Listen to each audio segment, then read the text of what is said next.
और चलिए बढ़ते हैं आगे। अब बात पंजाब की सियासत की, जहां पर नगर निकाय चुनाव के नतीजों ने सत्ता की गलियारों में खलबली मचा दी है। आम आदमी पार्टी पंजाब में पूर्ण बहुमत की सरकार चला रही है, लेकिन शहरों की सरकार चुनने में पंजाब की जनता ने इस बार झाड़ू की रफ्तार पर ब्रेक लगा दिया है। बीजेपी के IT cell head Amit Malviya ने पंजाब चुनाव के नतीजों का एक बेहद दिलचस्प आंकड़ा सोशल मीडिया पर शेयर किया। उनके मुताबिक पंजाब की सत्ताधारी आम आदमी पार्टी तमाम सरकारी मशीनरी और ताकत के बावजूद जादुई 1000 सीटों का आंकड़ा पार करने में नाकाम रही। वहीं दूसरी तरफ बिना किसी गठबंधन के अकेले लड़ रही बीजेपी ने एक बड़ा सरप्राइज दिया है। आखिर पंजाब का यह चुनावी डेटा क्या सियासी कहानी बयां कर रहा है? आपको ग्राफिक्स के जरिए पिछले 11 साल का इतिहास समझाते हैं। शुरुआत पंजाब निकाय चुनाव 2026 के ताजा नतीजों से करते हैं। पंजाब निकाय चुनाव 2026 के ताजा नतीजे। कुल घोषित सीटें 1977 में से 1941 सीटें घोषित। आपकी बात करें तो 945 सीटें, आईएनसी 380 सीटें और एसएडी 191 सीटें, बीजेपी 169 सीटें, इंडिपेंडेंट 249 सीटें। अमित मालवीय ने अपने एक्स पोस्ट में पंजाब के पिछले एक दशक के चुनावी ट्रेंड्स को सामने रखा, जो ये बताते हैं कि लोकल बॉडी इलेक्शन में जीतने वाली पार्टी अक्सर विधानसभा चुनाव हार जाती है। लेकिन इस बार का ट्रेंड बिल्कुल अलग और सत्ताधारी पार्टी के लिए खतरे की घंटी है। आइए पिछले 2 चुनावों के इतिहास पर भी नजर डालते हैं। क्या कहता है पंजाब का 11 साल का इतिहास? साल 2015 के अगर नतीजों पर नजर डालें, एसएडी और बीजेपी गठबंधन का दबदबा था। एसएडी को 1060 सीटें मिली, बीजेपी को 360 सीटें मिली, लेकिन इसके ठीक बाद विधानसभा चुनाव हार गए।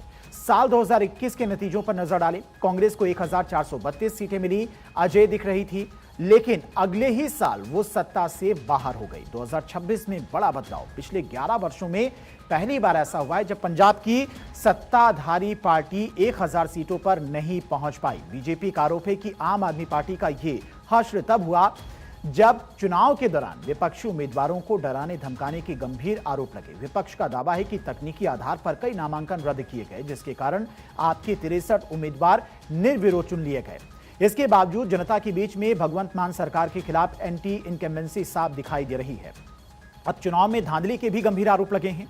दबाव की सियासत की अगर बात करें तो विपक्षी समर्थकों और उम्मीदवारों को डराने धमकाने का आरोप लगा है। निर्विरोध जीत की बात करें तो विपक्ष के नामांकन रद्द होने से आपके 63 उम्मीदवार निर्विरोध जीते। मशीनरी का दुरुपयोग, राज्य पुलिस और प्रशासनिक अमले के दुरुपयोग के आरोप लगे हैं। ग्राउंड रिपोर्ट की बात करें तो कई इलाकों से बूथ कैप्चरिंग और हिंसा की खबरें भी सामने आई। इन सब आरोपों और सरकारी मशीनरों के इस्तेमाल के दावे के बीच में जिस एक पार्टी के प्रदर्शन ने सबको चौंकाया है वो है भारतीय जनता पार्टी।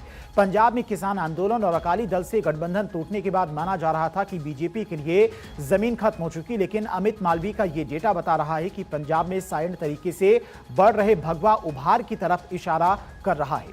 पंजाब में बीजेपी का साइलेंट राइज। 2021 का प्रदर्शन, अकेले लड़कर बीजेपी ने जीते थे सिर्फ 59 वार्ड। 2026 का छलांग, बिना किसी गठबंधन की बीजेपी ने काटी 169 सीटों पर जीत।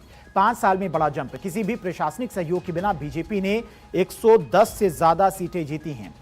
बड़ा टेक अवे। कई नगर निगमों और नगर पालिकाओं में अब बीजेपी का मेयर और चेयरमैन होगा। अमित मालवीय के इस पोस्ट से साफ है कि पंजाब की सियासत में एक बड़ा मंथन शुरू हो चुका है, जहां पर कांग्रेस दिशाहीन नजर आ रही है और अकाली दल अभी तक अपने पुराने संकट से उबर नहीं पाया है। वहीं सत्ताधारी आम आदमी पार्टी की पकड़ कमजोर हो रही है और इस त्रिकोणीय और चतुष्कोणीय मुकाबले में बीजेपी ने जमीन मजबूत कर ली है। क्या ये नतीजे 2027 की विधानसभा चुनाव का ट्रेलर है?